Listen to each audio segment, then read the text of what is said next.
Hello दोस्तों, मैं अंकित सिंह आप सभी लोगों का विजडम हब स्टडी पर स्वागत करता हूं।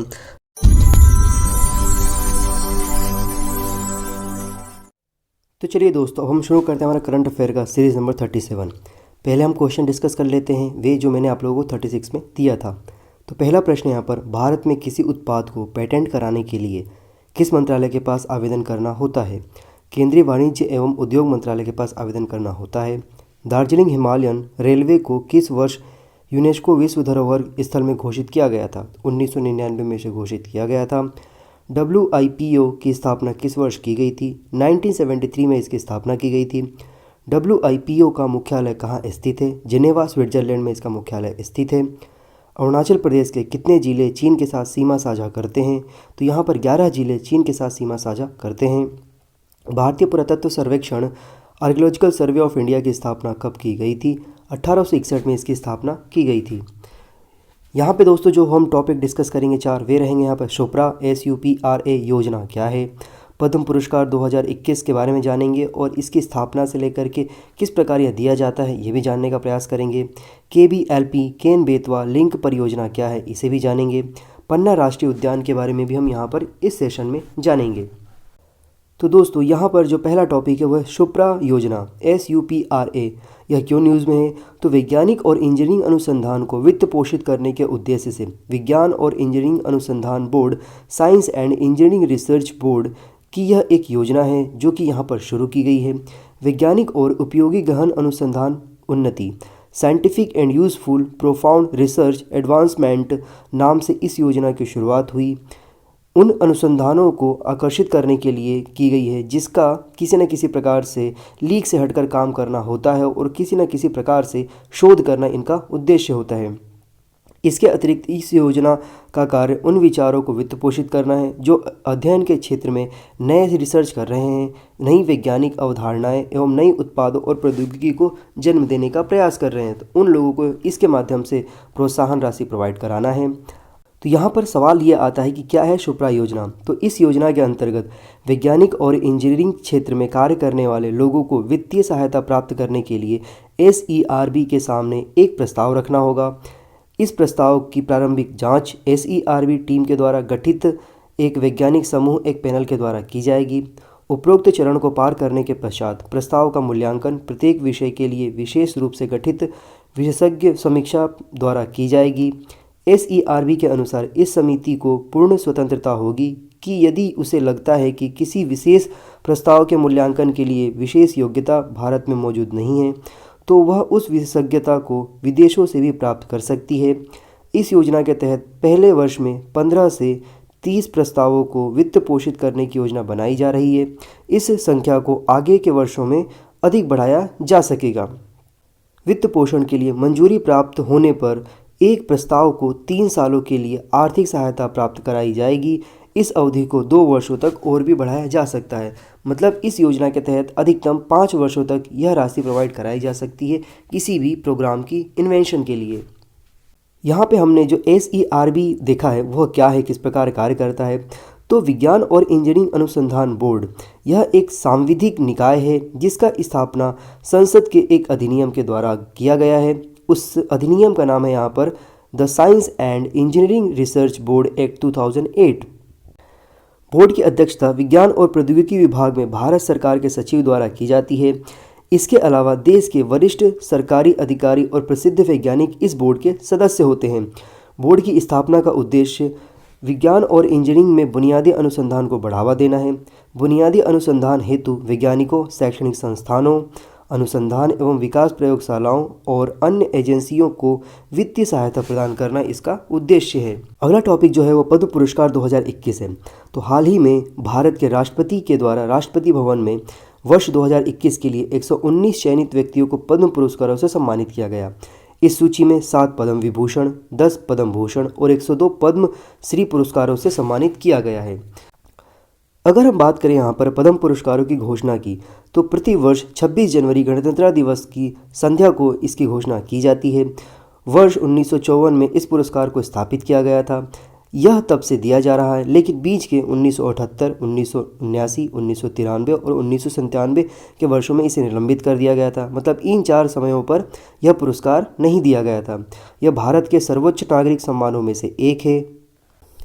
इसका उद्देश्य एक ऐसी सभी गतिविधियों या विषय के क्षेत्रों में उपलब्धियों की पहचान करना है जिनमें सार्वजनिक सेवा का तत्व शामिल है। अगर हम बात करें पद्म पुरस्कारों के श्रेणियों की, तो ये पुरस्कार 3 श्रेणियों में दिया जाता है। पद्म विभूषण असाधारण और विशिष्ट सेवा के लिए, पद्म भूषण उच्च क्रम की विशिष्ट सेवा के लिए, पद्म श्री प्रतिष्ठित सेवा के लिए इसको दिया जाता है। पद्म पुरस्कार और पद्म श्री के बाद पद्म पुरस्कारों के पदानुक्रम में पद्म विभूषण सर्वश्रेष्ठ है। मतलब यदि हम बात करें इन पुरस्कारों में श्रेणीबद्ध तरीके से कौन सर्वोच्च होता है, तो पद्म विभूषण, पद्म भूषण और पद्म श्री, ये इनका क्रम होता है।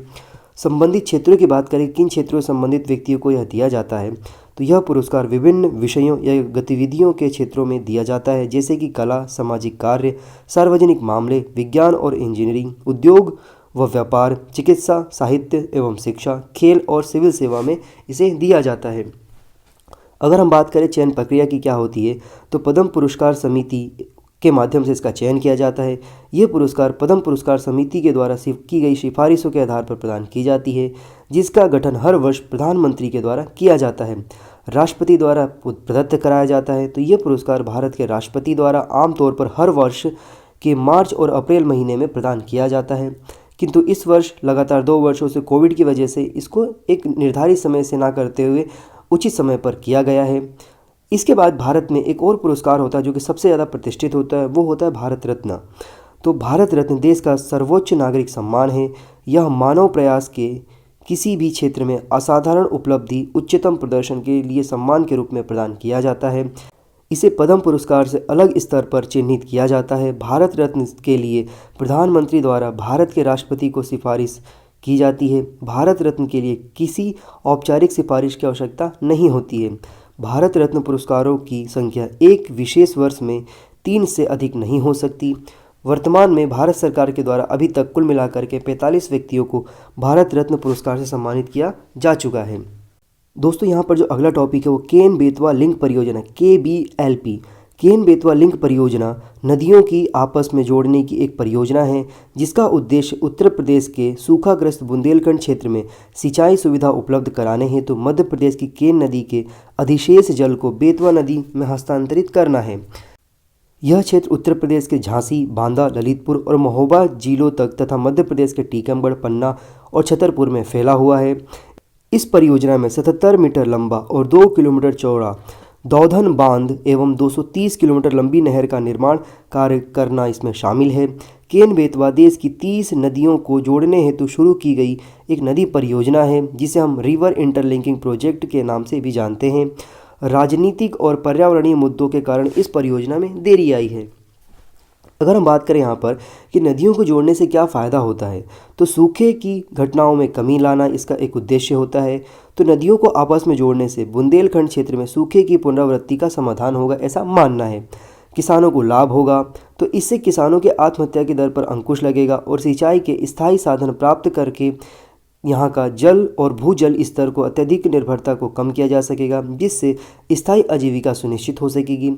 विद्युत उत्पादन बढ़ेगा, यह भी एक अनुमान लगाया जा रहा है। वो कैसे? तो बहुउद्देशीय बांध के निर्माण से न केवल जल संरक्षण में तेजी आएगी, बल्कि 103 मेगावाट जल विद्युत का उत्पादन भी होगा और 62 लाख लोगों को पीने के लिए पानी की आपूर्ति होगी। इस योजना के तहत जैव विविधता का जीर्णोद्धार होगा, ऐसा मानना है कुछ विचारकों का। उनके माध्यम से पन्ना टाइगर रिजर्व के जल संकट वाले क्षेत्रों में बांधों का निर्माण होने से इस रिजर्व के जंगलों का जीर्णोद्धार होगा और इस क्षेत्र में जैव विविधता की समृद्धि होगी। यहाँ पर कुछ मुद्दे भी सामने आते हैं, तो उनमें है यहाँ पर पर्यावरणीय मुद्दे। कुछ पर्यावरणीय और वन्य जीव संरक्षण संबंधी चिंताओं, जैसे कि पन्ना बाघ अभ्यारण्य के महत्वपूर्ण बाघ आवास क्षेत्र का हिस्सा इस परियोजना में आता है। इसके कारण राष्ट्रीय हरित प्राधिकरण NGT और अन्य उच्च अधिकारियों के अनुमोदन प्राप्त करने में देरी हो रही है। इस वजह से जो परियोजना है वह लेट हो रहा है। दूसरा कारण है इसका आर्थिक। परियोजना के कार्यान्वयन और रखरखाव के साथ एक बड़ी आर्थिक लागत जुड़ी हुई है, जो कि परियोजना के कार्यान्वयन में देरी का एक कारण है। यहाँ पर तीसरा कारण है पर सामाजिक, तो परियोजना के कार्यान्वयन से उत्पन्न विस्थापन के कारण पूर्ण निर्माण और पुनर्वास के साथ साथ इसमें सामाजिक लागत भी शामिल हो जाती है। अगर हम बात करें यहाँ पर केन और बेतवा नदी की, तो केन और बेतवा नदी का उद्गम मध्य प्रदेश से होता है। ये यमुना नदी की सहायक नदी है। केन नदी उत्तर प्रदेश के बांदा जिले में यमुना नदी से मिलती है और बेतवा नदी उत्तर प्रदेश के हमीरपुर जिले में मिलती है। राजघाट, परीक्षा और माता टीला बांध बेतवा नदी पर निर्मित है। केन नदी पन्ना बाघ अभयारण्य से होकर गुजरती है। अगर हम बात करें यहाँ पर नदियों को आपस में जोड़ने से राष्ट्र को क्या लाभ होगा, तो national river linking project NRLP, जिसे औपचारिक रूप से नेशनल पर्सपेक्टिव प्लान के रूप में जाना जाता है, का उद्देश्य अंतर बेसिन जल हस्तांतरण परियोजना के माध्यम से जल अधिशेष बेसिन और जहाँ पर जल की मात्रा अधिक है उसके माध्यम से जहाँ पर जल की मात्रा कम है उस बेसिन में डालना, हस्तांतरित करना इसका मुख्य कारण है। इसके माध्यम से यहाँ पर सूखे की जो समस्या होती है उसको निपटा जा सकेगा। राष्ट्रीय परिप्रेक्ष्य में योजना के तहत राष्ट्रीय जल विकास agency national water development agency NWDA द्वारा सुसंगत या औचित्यपूर्ण रिपोर्ट तैयार करने हेतु 30 लिंक्स की पहचान की गई है। इसमें प्रायद्वीपीय क्षेत्र में 16 और हिमालयन क्षेत्र में 14 है। NPP को अगस्त 1980 में जल अधिशेष बेसिन से जल की कमी वाले क्षेत्र से जल बेसिन जहां पर जल की अधिकता है उसमें हस्तांतरित करना इसका उद्देश्य रहा है। तो आप यहां पर मैप में देखेंगे कि एक तरफ आपका हिमालयन कंपोनेंट है जहां पर आपके 14 लिंक्स हैं और दूसरी तरफ आपका पेनिनसुला है, प्रायद्वीपीय पठार, जहां पर 16 लिंक्स यहां पर कराए गए हैं। इन नदियों को जोड़ना इसके अंतर्गत शामिल है। अगला हमारा टॉपिक है पन्ना टाइगर रिजर्व। तो मध्य प्रदेश के पन्ना और छतरपुर जिले में लगभग 576 वर्ग किलोमीटर में फैले पन्ना टाइगर रिजर्व में बाघों की वर्तमान संख्या यहाँ पर 55 हो गई है।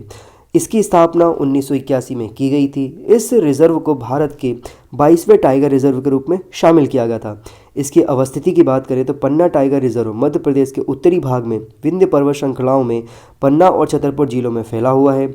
इस टाइगर रिजर्व में उत्तरी मध्य प्रदेश के बाघ निवास का अंतिम छोर माना जाता है। ये इस रिजर्व में मध्य में उत्तर से दक्षिण की ओर केन नदी बहती है। वनस्पति और जीवों की बात करें तो पन्ना टाइगर रिजर्व में व्यापक खुले वुडलैंड्स के साथ साथ सूखी और छोटी घास पाई जाती है। यहाँ पठारों की सूखी खड़ी ढलानों पर बबूल के वृक्ष बहुतायत मात्रा में पाए जाते हैं। बाघ के अलावा यहाँ पर तेंदुए, नीलगाय, चिंकारा, चौसिंगा, चीतल, चित्तेदार बिल्ली, शाही और सांभर जैसे अन्य जानवरों का निवास स्थान है। ये यहाँ केन नदी में घड़ियाल और मगर भी पाए जाते हैं। तो यहाँ पर मित्रों जो हमने यहाँ पर 4 टॉपिक डिस्कस किया उससे संबंधित कुछ प्रश्न हैं। मुझे उम्मीद है कि यदि आप लोगों ने ध्यानपूर्वक सुना है तो उन सभी सवालों के जवाब आप कमेंट सेक्शन में दे पाएंगे। पहला प्रश्न यहाँ पर पद्म पुरस्कारों की स्थापना कब की गई थी? पद्म पुरस्कारों की घोषणा कब की जाती है? भारत रत्न से सम्मानित व्यक्तियों की संख्या वर्तमान में कितनी है? केन नदी कहाँ पर यमुना नदी में मिलती है? केन नदी किस अभयारण्य से होकर गुजरती है? पन्ना टाइगर रिजर्व की स्थापना कब की गई थी? तो दोस्तों इन सभी सवालों के जवाब आप मुझे कमेंट सेक्शन में दीजिए। ये वीडियो यदि आप लोगों के लिए फ़ायदेमंद है तो आप खुद देखिए, अपने दोस्तों के साथ शेयर करना बिल्कुल ना भूलें। चलिए फिर से मुलाकात होगी। Have a good day. जय हिंद, जय भारत।